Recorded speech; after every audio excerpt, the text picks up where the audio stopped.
Welcome to the College Essay Advisors podcast. Before we introduce ourselves, here's a little preview of what's to come. Whatever feels authentic to you is what we want to write about. Like, we want you to really think about the question, like, what has been seminal for your experiences, your self identity? What are you going to bring and contribute? And you get to decide that. That's all you. Mhm.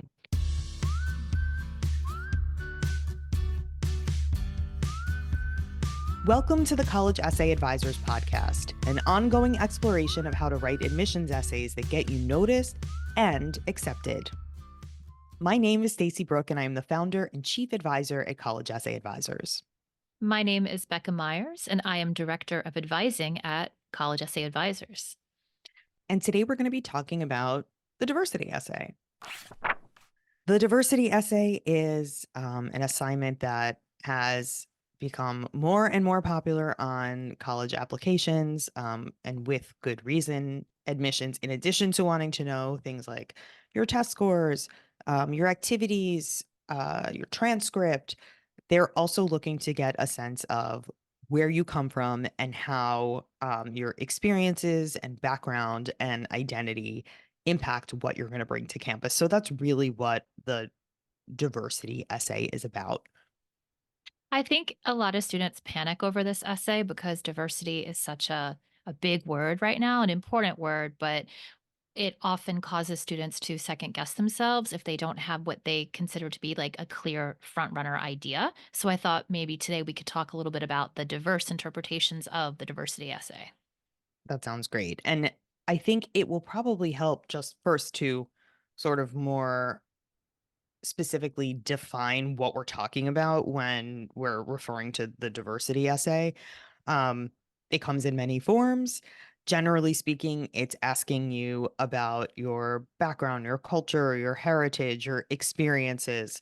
We're going to pull up some prompts right now to just give you a sense of exactly how the wording will come at you. So there are so many versions of wording in terms of what you might come across as you're filling out your applications. I'm going to read to you first. This is one of the options for Duke this past year was they are calling it the perspective response, and this is the wording of the question. We believe a wide range of personal perspectives, beliefs, and lived experiences are essential to making Duke a vibrant and meaningful living and learning community.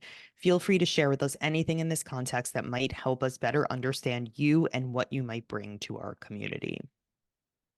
Okay. So admissions here is looking, we're calling it the diversity essay because we believe what admissions is hoping to cultivate is a diverse campus, and that can mean many things. It can mean um, a diverse campus in terms of culture and heritage, a diverse campus in terms of skill set, a diverse campus in terms of experience, perspective, gleaned uh, you know, from your life and your upbringing. So essentially, it's a prompt that is trying to elicit details about who you really are and what has shaped you. Yeah. And also how you function as part of a community, how Yes, you absolutely. work with other people, how you both bring Hmm. a perspective and receive perspective. So I think it's a little Absolutely. bit about listening and contributing, finding that balance. 100%.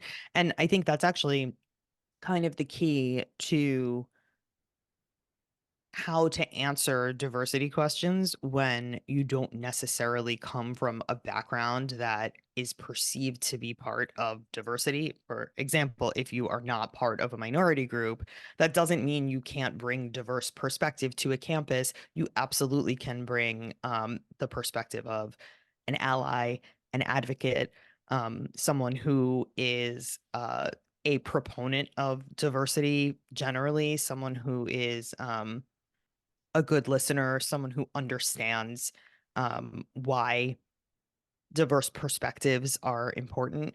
And again, you're also bringing to the table a skill set, lived experience, perspective that is your own. So part of it is, part of a successful answer is about framing those experiences as assets as well.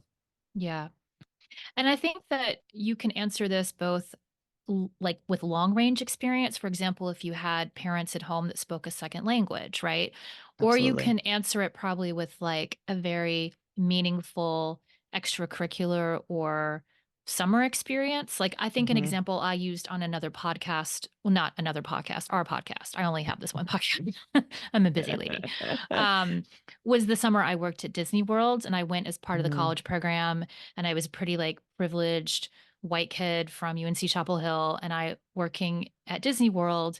I was actually working with a lot of permanent staff members who were older, Hispanic, and it was my first real introduction to the workforce and how I wasn't just someone, well, I was someone passing through, but that I saw labor in a different way because for me, Hmm. this was like college credit. But the longer I interacted with people, became friends with the staff I worked with, I realized that many of them were doing this to support families full time. So I think that would be such an interesting answer in terms of what can you bring to our campus while I've had this real work experience that and opened my eyes at what is supposedly like utopia Disney Hmm. World. I actually had Hmm. like a really interesting experience of blue collar labor. I think that's an interesting answer to talk about Hmm. like, it's a one-off kind of experience, but if you can connect it Completely. to other things in the way that you listen and participate and even view the economy differently, let's say you're an Hmm. economics major, that's such an interesting answer. Absolutely.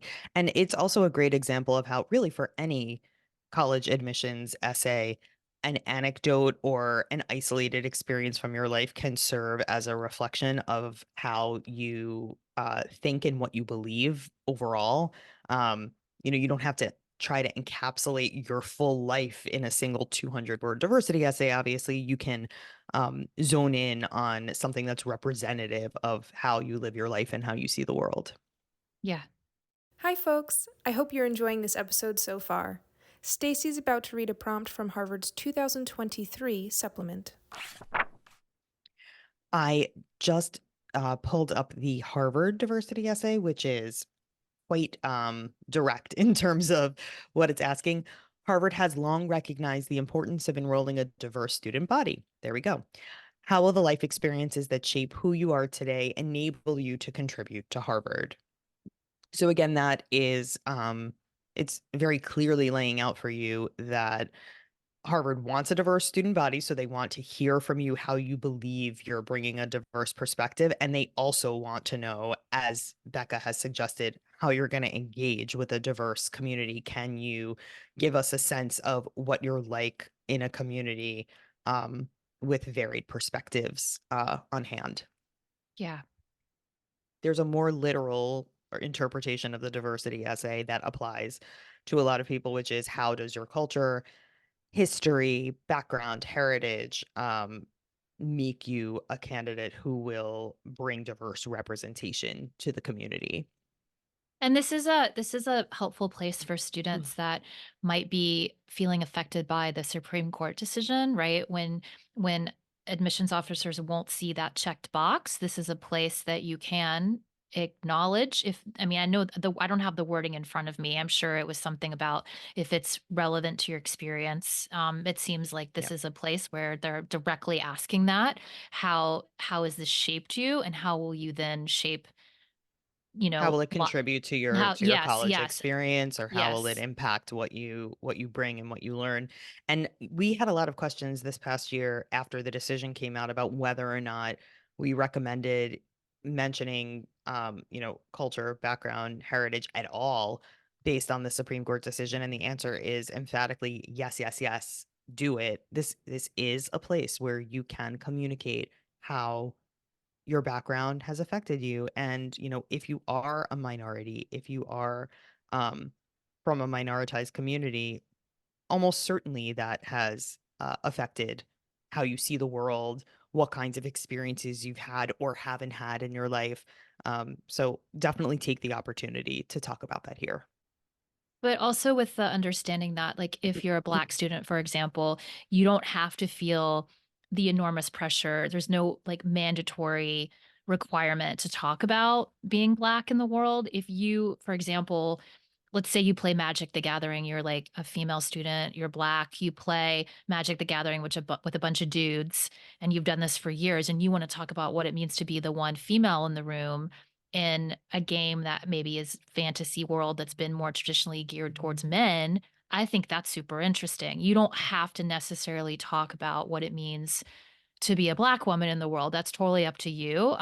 Because we've sort of said that sometimes students feel this pressure since the ruling that they got to Mhm. squeeze it in, and Mhm. that's unfair to our students of color. So just know that, like, I Yes. think what we're saying Absolutely. is whatever feels authentic to you is what we want to write about. Like, we want you to really think about the question, like, what has been seminal for your experiences, your self identity? What are you going to bring and contribute?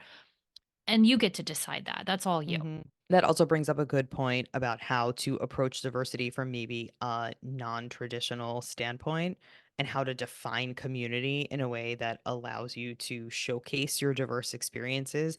You can identify as a gamer. That can be something that ultimately helps you engage with others and is a lens through which you see and process the world. It doesn't have to be something that is overtly related to race, heritage, etc., or how people would maybe more traditionally or obviously define diversity. Yeah. We also haven't, I don't know if we've mentioned sexuality too, but that definitely is part of this. So if you wanted to Yes. talk about LGBTQA, Mhm. you can definitely, this is a place for that. But again, if it feels like the right thing for you, if you don't feel like being bisexual is the thing that you're going to bring to campus, Mhm. to Mhm. be part of organizations, if there's something else that feels like maybe you hang out with a bunch of elders, like maybe you volunteer at a nursing home and you're friends with people and you play Scrabble every Friday night, and so you can do, I don't know, you're an interesting communicator that way. If that's your thing, you don't Mhm. have to try to shoehorn in. Absolutely, and you get to decide how you wanna be defined, and this comes up, when we're working with students who have, mental illness or are part of communities that they might not feel as comfortable discussing. If just because it's an inherent part of who you are and part of the way that you think about yourself and process the world, it doesn't mean that you need to share it with other people. This isn't your diary. It's not a confessional. You are not obligated to tell admissions anything or everything. These are all personal choices, and it's about your comfort level. So definitely keep that in mind. Yeah. And for parents listening to, don't think that you have to pressure your child to pick the thing that feels most buzzwordy right now, like cuz we're talking about kids that are often still figuring out identity during this process. I mean, I certainly had a lot of growing to do when I was 18. There are things about myself I didn't discover for years later. And so to try to glom onto the thing that feels like it's going to be the most, I don't know, eye grabbing, I don't think that needs to happen. You definitely need to make sure, students, that you're feeling what is most feels right to you, I guess. And what's most authentic, and But yes.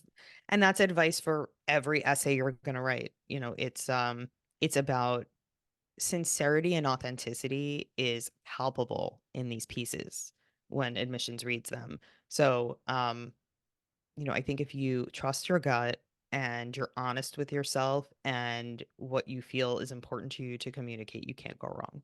Yeah. That's our episode for today. Thank you so much for listening or watching.